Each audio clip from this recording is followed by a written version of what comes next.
You do it, huh? Why me?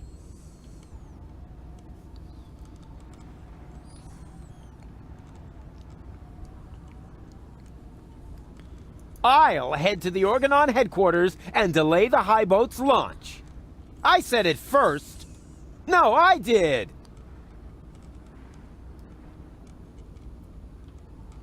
I'll go down to the sewers and rescue Goal, but that's my job. No, it's mine. I'll rescue Goal. I've got the nucleic acid. No, I've got it. But Hermes gave it to me. Why don't we have a look? Now that's something. You just tripled Rufus and can now enjoy to control 3 different Rufuses. Rufy, so to speak. Rufy. No, wait, should be Rufy, right? After all, it's not Rufus.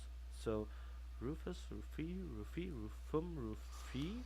So earlier when the call hung up, did you hang up the call or did it just... Anyway, dear kids, in front of the screen, please don't rebuild this set at home. Otherwise your mommy and daddy will be really upset if you play. Did you hear me on the other end or no?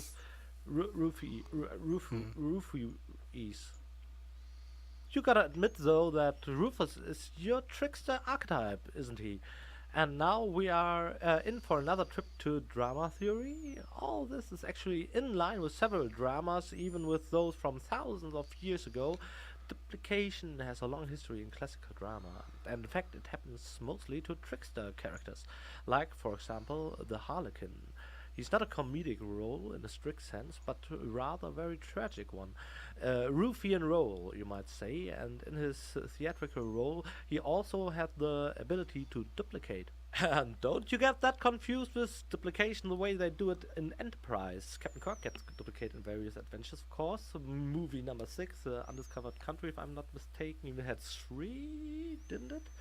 Back then I always imagined what would happen if you shove all of those Kirk doppelgangers into one room, what they potentially would do and all that. Of course they have different age and varying degrees of overweight. Especially varying degrees of overweight, of course. But I digress. Kirk is not a classical trickster character, so you might ask, what's the cultural historic meaning of a duplicated Kirk? Weird thing, that duplication. So, who's got the nucleic acid? Why don't you look to make sure? They'll be flabbergasted when I pull the nucleic acid from my coat. So, who's got the nucleic... Why don't you... They'll be flabbergasted when I pull the nucleic acid from my coat.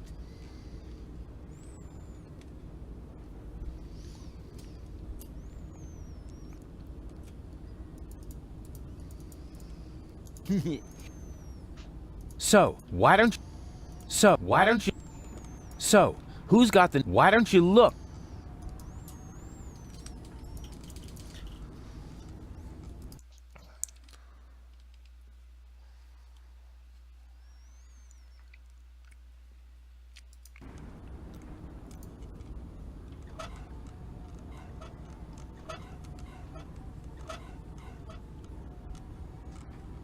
One of those two, but which one? Oh man, I wish I could look right through them somehow. Like by means of a cool new interface element at the lower edge of the screen.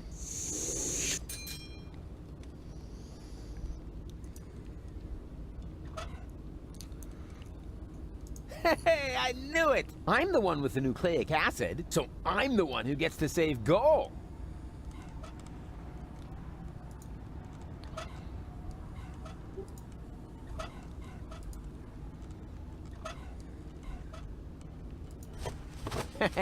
I knew it! I guess this means I'll get to save Goal. Not so fast. Hey!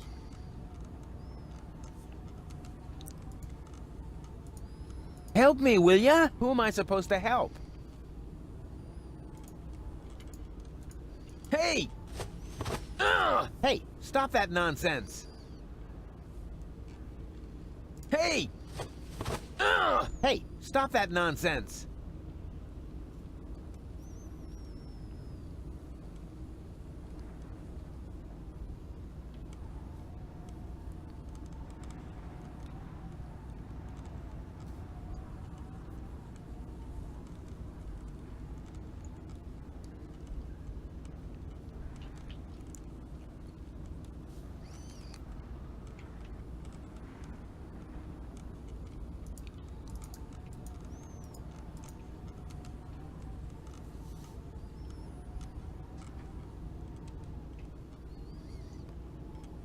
Hey!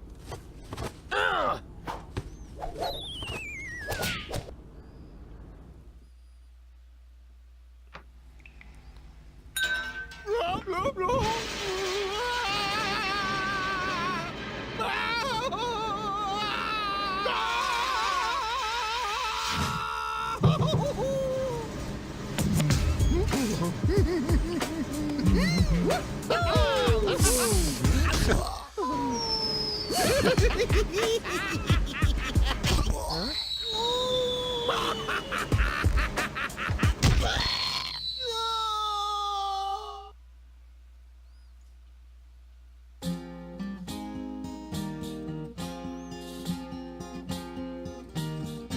Wow, Rufus a clone, wow, well what do you know now? That's mind-boggling news, but I'm sure you can cope. Just put on your slickers and hitch up your knickers, for once more there flickers a speckle of hope. Well, things do look black, you need someone to check all the bulbs at the tunnel's end, and if by hap it turns out to be a cloning lab, you can prep for a quantum step. For 3 times the Rufus is 3 times the jab. The stars, 3 times the crap. No, no, damn it, it's jab! 3 times the jab! Oh, wow!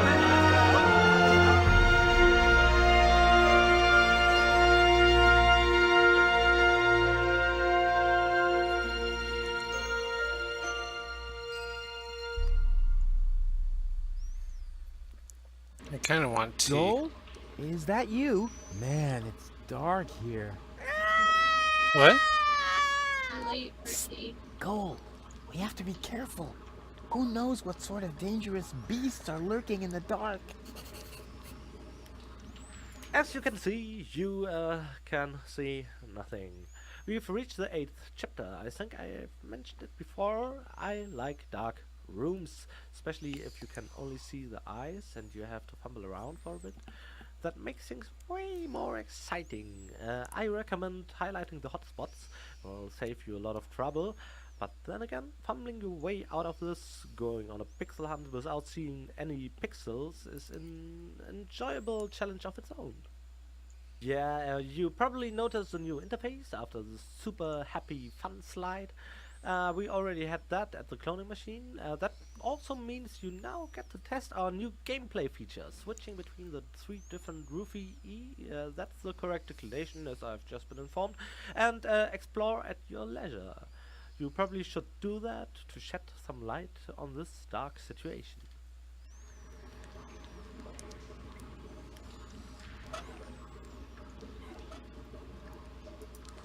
Please be very, very quiet. After all, we must assume we're surrounded by evil, people-eating monsters. No, please, don't! Shh, shh, shh, shh. Quiet, quiet. Let's see whether I can feel something. Uh-huh, there's a crevice in the rock.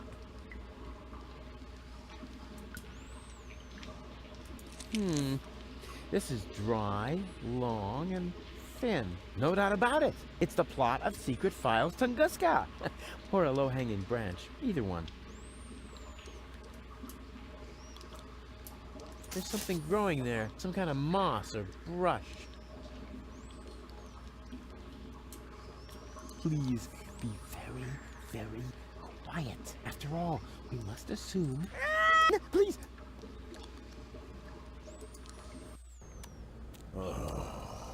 Do you have a problem, Bozo dear? No. Thank you, Mrs. Mook. Let the boy do his business in peace, woman.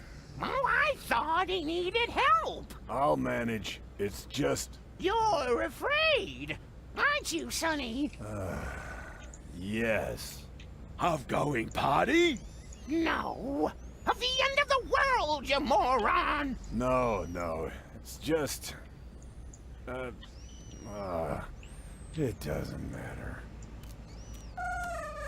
Don't even think about it! Yoo-hoo! You weren't expecting that, were you? Boy, you've really got a lot of... cheek. Hey! It wasn't exactly pleasant for me, either. What an ass. Bless you.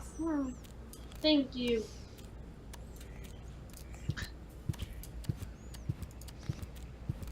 May I bother you for a moment? Huh? Oh, look, Mook! It's Baby Bozo! Nonsense, woman. That's not Baby Bozo. It's just a stray hobo. Is it now? So why do I think it's Baby Bozo? Because you're old and senile. Excuse me? I hate to interrupt you, but, I'm not a hobo. See, Mook? I told you he's not a hobo. So, back then, you also said it's not gangrene. We could have saved that leg, you know. Poor Timmy. What are you doing here in the middle of a war zone? Don't you know what's going on around you? Are you still talking to that hobo woman? I'll talk to whoever I please. What does he want? He wants to know what's going on here. Well, tell him that nothing's happening here at all these days. At least not since the Algernon retreated. You can tell him that yourself. I'm not your secretary, you know. Is that the Bozo family's house over there? Why? Isn't this one good enough for you? It may have suffered a little grenade damage here and there, but it's still our home. Calm yourself, Mook. He's asking about the Bozos. Well, in that case, he's wrong here. They live next door.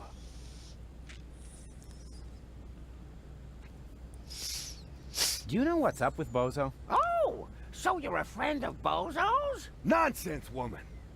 Bozo would never be friends with some random hobo. That's because, unlike you, he has a handful of brain cells left, even if he doesn't act a part at the moment. He's depressed, Mook. Oh, of course he is. He's got no job, no girlfriend. The world is coming to an end. He does so have a girlfriend. Her name is Bambina, and she lives in the floating black market. If she contradicts him as often as you do to me, I can surely understand why he moved back in with his folks.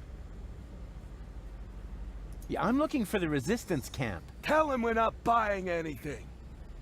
The young man is looking for something, Mook. And so he asks you of all people. You never know where you put anything. Ah, at least I still have my manners. Oh, if you really had any manners, you'd take care of your guest. Oh, the hobo. I almost forgot about him. Tell him that if he absolutely must go around panhandling, he should try the resistance instead. Their camp is just down the stairs and across the square after all. Those people at least know how to keep order. Do you even get what I'm saying? 5, right? Nonsense, woman. It's at least 7. What do you know? You haven't got a clue what this is about. Then why don't you ask your good buddy, the hobo? He seems to have an answer for everything. Ah, rubbish. He's not even talking. That's because you won't let him get a word in edgewise. Look, he's trying to say something. Again.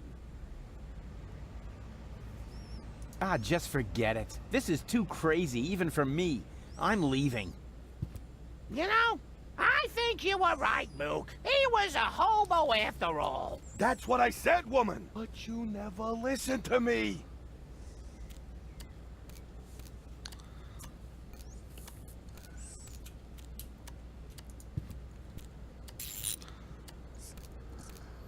I would look absolutely fab as long as nobody important is looking.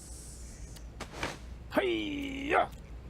Hmm? Oh, look! Mook! Oh, that is so cute! Oh, Baby Bozo is playing with his cousin Alex's ninja outfit. Nonsense.